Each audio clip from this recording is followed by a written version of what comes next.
बिस्मिल्लाहिर्रहमानिर्रहीम। आज का हमारा टॉपिक है लॉ मैथ्स एक्शन। बहुत इंपॉर्टेंट लॉन्ग क्वेश्चन है, तो इसलिए इसे ध्यान से समझिएगा। पेपरों में काफ़ी दफ़ा आ चुका है, इसलिए इसे ध्यान से बिल्कुल तवज्जो के साथ समझिएगा ताकि आपका जो कॉन्सेप्ट है वो क्लियर हो जाए कि जो लॉ मैथ्स एक्शन है वो चीज़ क्या है। लॉ मैथ्स एक्शन बेटा दो साइंसदान गोल्डब्रिज और वेवेज ने 1869 में दिया।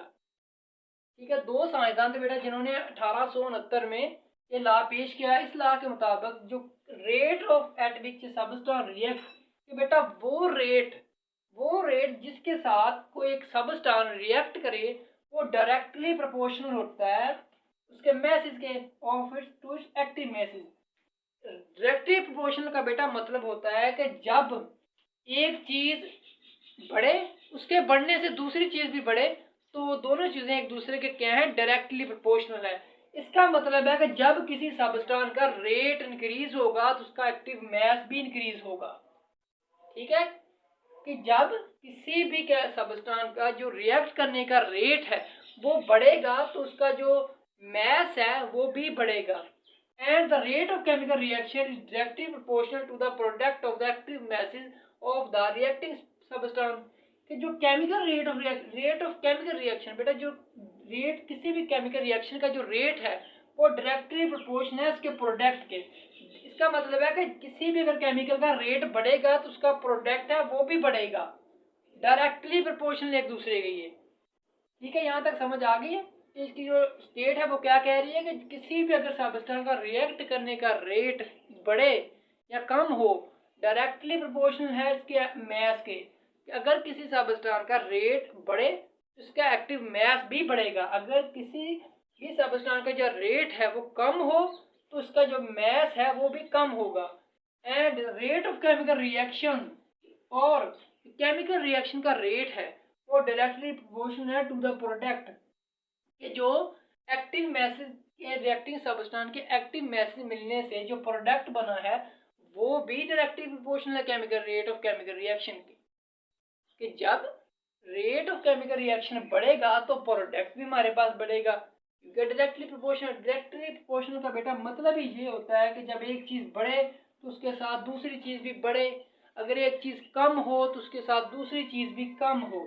जब केमिकल रिएक्शन का रेट बढ़ेगा तो हमारे पास प्रोडक्ट जो बनेंगे जो रिएक्टिंग सबस्टेंस के एक्टिव मास से प्रोडक्ट बनेंगे वो भी इंक्रीज होंगे। या अगर रेट ऑफ रिएक्शन डिक्रीज होगा तो जो हमारे पास प्रोडक्ट बनेंगे वो भी डिक्रीज होंगे, कम होंगे। यहाँ तक समझ आ गई इसकी। आगे हम इसकी एग्जांपल से देखते हैं। ए और बी दो रिएक्टिंग स्पीशीज हैं।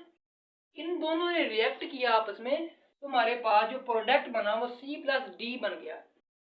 ये रिएक्टिंग स्पीशीज है और ये प्रोडक्ट हमारे पास। जब इन रिएक्टिंग स्पीशीज ने रिएक्ट किया, इनके रिएक्ट करने के साथ हमारे पास C और D एक प्रोडक्ट बन गया, उसे हम कहते हैं, जब ये ऊपर वाली जो एरो है, ऊपर वाला एरो ये रिप्रेजेंट कर रहा है, ये जाहिर कर रहा है कि जो रेट है वो फॉरवर्ड है। इसका मतलब है जब दो स्पीशीज दो रिएक्टेंट मिले, इनके मिलने से प्रोडक्ट बन गया। जब ये प्रोडक्ट जो है रिकम्बाइन होगा, डीकम्पोज होगा, डीकम्पोज का मतलब टूटेगा बेटा, टूटने से ये दोबारा रिएक्टेंट में कन्वर्ट हो जाएगा। इसे हम कहते हैं रिवर्सिबल रिएक्शन, रिवर्स रिएक्शन। तो ये ओवरऑल रिएक्शन होगा वो रिवर्सिबल रिएक्शन होगा।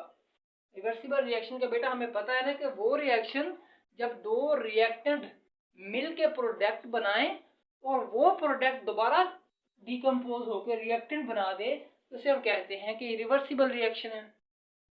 सपोज कहता है, फर्ज करें कि हम ए बी सी और डी की मोलर कंसंट्रेशन लें, ए और बी सी डी की, सी डी, ठीक है, ए बी सी डी की अगर हम मोलर कंसंट्रेशन लें तो हम कैसे एक्सप्लेन करेंगे according to law mass action. Law mass action के मुताबिक रेट ऑफ फॉरवर्ड रिएक्शन, जो बेटा रेट है फॉरवर्ड रेट मतलब चीज बन रही है, कोई रिएक्टेंट मिलकर प्रोडक्ट बना रहे हैं, वो डायरेक्टली प्रोपोर्शनल है ए और बी की मोलर कंसंट्रेशन के साथ।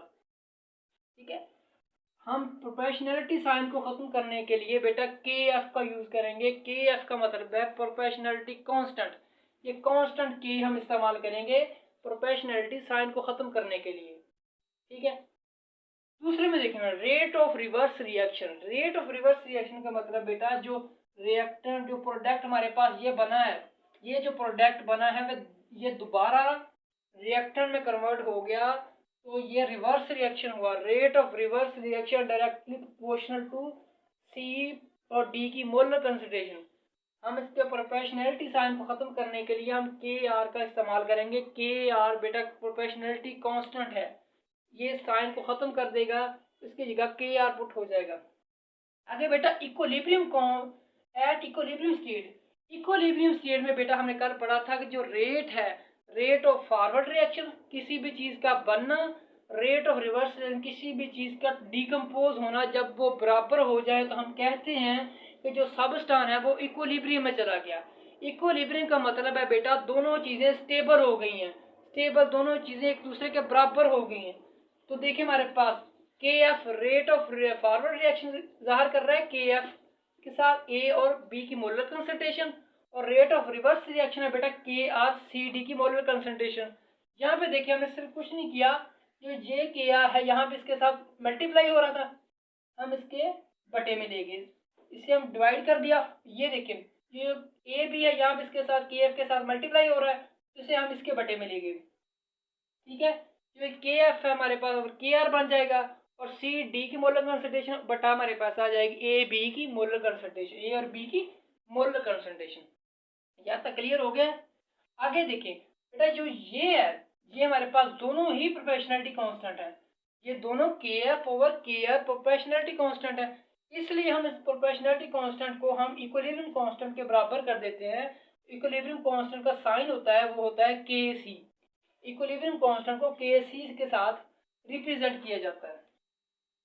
समझ आ गई कि ये जो प्रोपोर्शनैलिटी कांस्टेंट है इसे हम के सी इक्विलिब्रियम कांस्टेंट के बराबर करें तो ये जो चीज़ है ये इसके बराबर आ जाएगी के सी के। के सी इज कॉल्ड इक्विलिब्रियम कांस्टेंट। के सी बराबर आ जाएगा हमारे पास बेटा सी और डी की मोलर कंसंट्रेशन, ए की कंसंट्रेशन, ए की मोलर कंसंट्रेशन और बी की मोलर कंसंट्रेशन।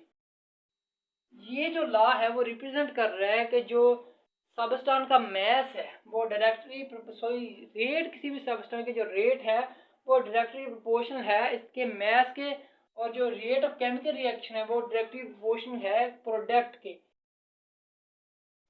ये इंतहाई इम्पोर्टेंट टॉपिक है, इसे ध्यान से वैसा कीजिएगा, इसका स्क्रीनशॉट ले लें ताकि आपको बाद में आप इसे देख के याद कर सके इंशाल्लाह। तब तक के लिए अल्लाह हाफिज़।